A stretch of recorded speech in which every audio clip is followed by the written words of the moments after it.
Good morning बच्चों। हमने अभी तक दाल की, गेहूं की, चावल की, चाय की, इन सब की खेती के प्रमुख उत्पादक क्षेत्र के बारे में पढ़ लिया है।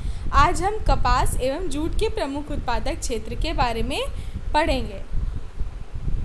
कपास, सबसे पहले हम पढ़ते हैं कपास की फसल के बारे में। देखिए, ये आप इसमें देख सकते हैं कि कपास की फसल, ये रुई जो है ये कैसे होती है, ये आप इस चित्र में देख सकते हैं। कपास एक नकदी फसल होती है, इससे रुई तैयार की जाती है। ठीक है, कपास से क्या तैयार किया जाता है? रुई तैयार किया जाता है। भारत में कपास को सफ़ेद सोना भी कहा जाता है। मतलब भारत में कपास को या रुई को सफ़ेद सोना भी कहते हैं। लंबे रेशे वाले कपास सबसे सर्वोत्तम प्रकार के होते हैं, जिसकी लंबाई 5 सेंटीमीटर से अधिक होती है। जो सबसे लंबा कपास होता है उसकी लंबाई कितनी होती है? 5 सेंटीमीटर होती है। 5 सेंटीमीटर मतलब आप समझ सकते हैं कि हमारी एक उंगली के बराबर। ठीक है, तटीय क्षेत्र में इससे उच्च कोटि का कपड़ा बनाया जाता है। पर ये जो कपास होती है जिससे रुई बनता है, उसी रुई का प्रयोग करके हम अपने लिए कपड़ा बनाते हैं। जैसे आप देखेंगे कि सूती का कपड़ा जो पहनते हैं वो इसी कपास से बना होता है।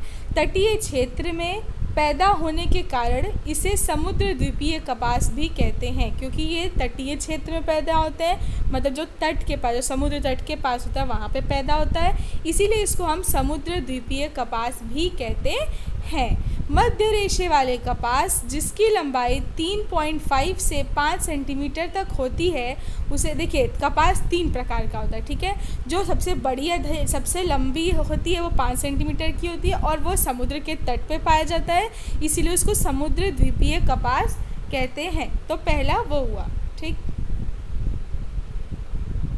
दूसरा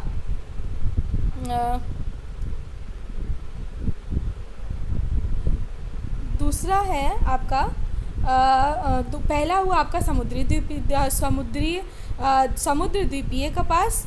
दूसरा है आपका मिश्रित कपास। ठीक है, तो पहला है आपका समुद्र द्वीपीय कपास, दूसरा है मिश्रित कपास। मिश्रित कपास जो है 3.5 सेंटीमीटर से 5 सेंटीमीटर तक होता है। मतलब कि जो सबसे ऊंचा, जो सबसे लंबा 5 सेंटीमीटर वाला होता है, उससे ये छोटा होता है और ये इसीलिए इसको मिश्रित कपास कहते हैं। फिर जो तीसरे प्रकार की कपास होती है वो छोटे रेशे वाली होती है। इसकी जो रेशे की लंबाई होती है वो 3.5 सेंटीमीटर से कम की होती है, इसीलिए इसको हम क्या कहते हैं?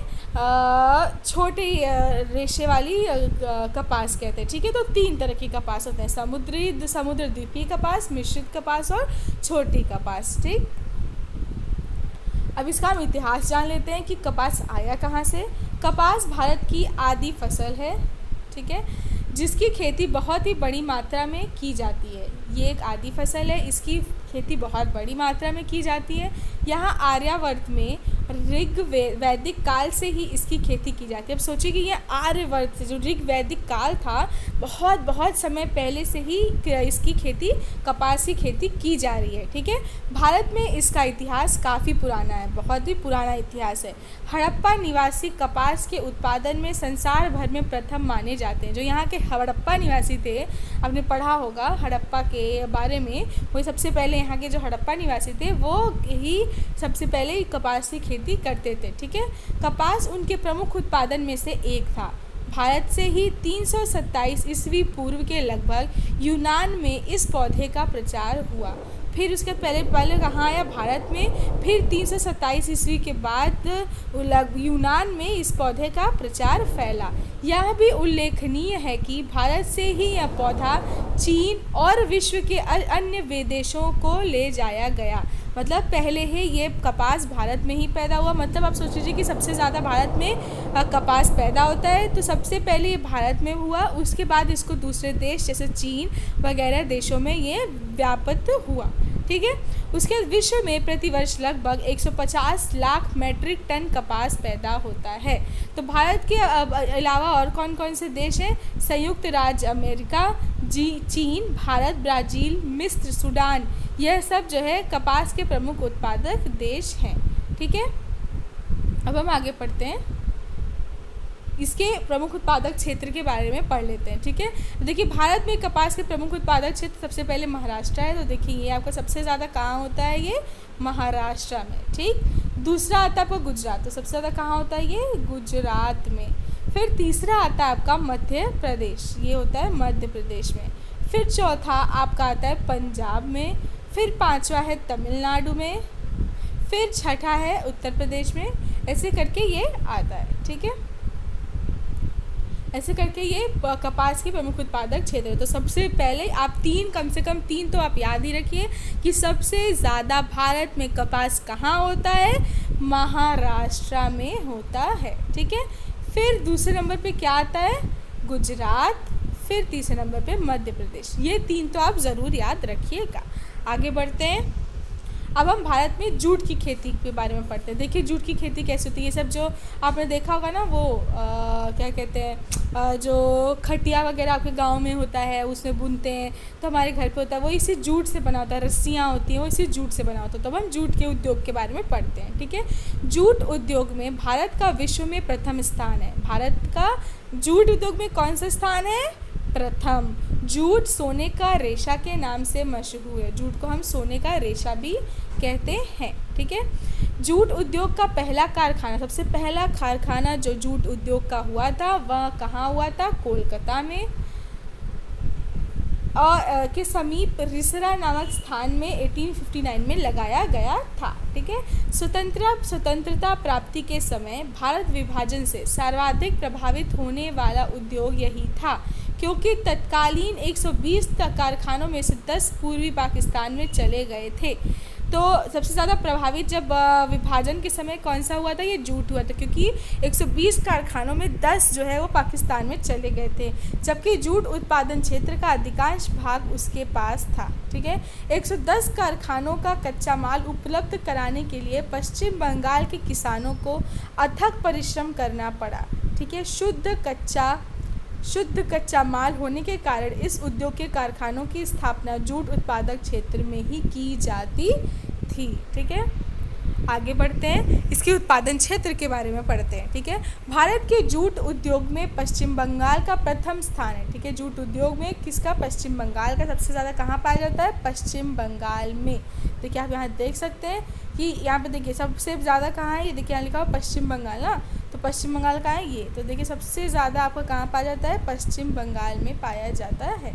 ठीक है, देश के कुल 114 जूट कारखानों में से 102 यहीं स्थित हैं। सोचिए आप कि पूरे देश में 114 जूट के कारखाने हैं, जिसमें से 102 कारखाने कहाँ हैं, पश्चिम बंगाल में।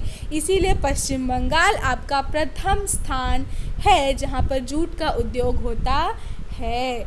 यहाँ हुगली नदी के दोनों किनारों पर 3 से 4 किलोमीटर की चौड़ाई में 97 किलोमीटर लंबी पेटी में इन कारखानों की स्थापना की गई है।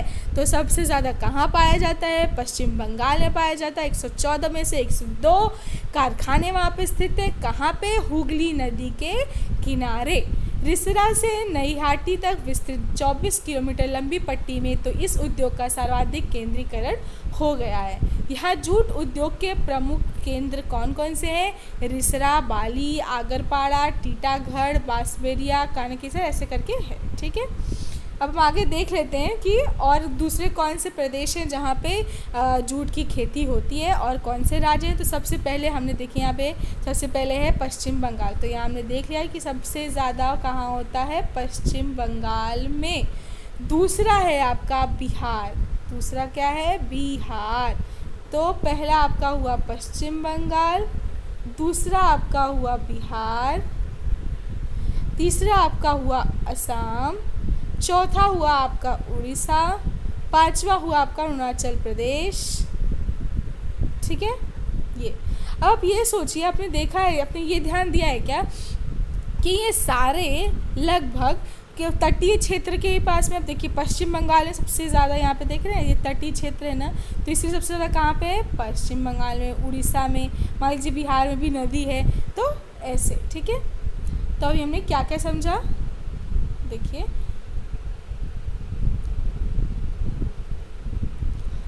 हमने कपास की खेती के बारे में पढ़ा। कपास की खेती सबसे कम, तो हमें 3 प्रमुख स्थान कौन से हैं, इसके कौन कौन से? महाराष्ट्र, गुजरात और मध्य प्रदेश। ठीक है, इसके 3 पढ़े। फिर जूट का हमने क्या पढ़ा? जूट के 3 है। पहला कौन सा है? पश्चिम बंगाल, फिर है आपका बिहार, फिर है आपका असम। ठीक है, ये 3 आपको याद रखना है। धन्यवाद बच्चों, बाय बाय।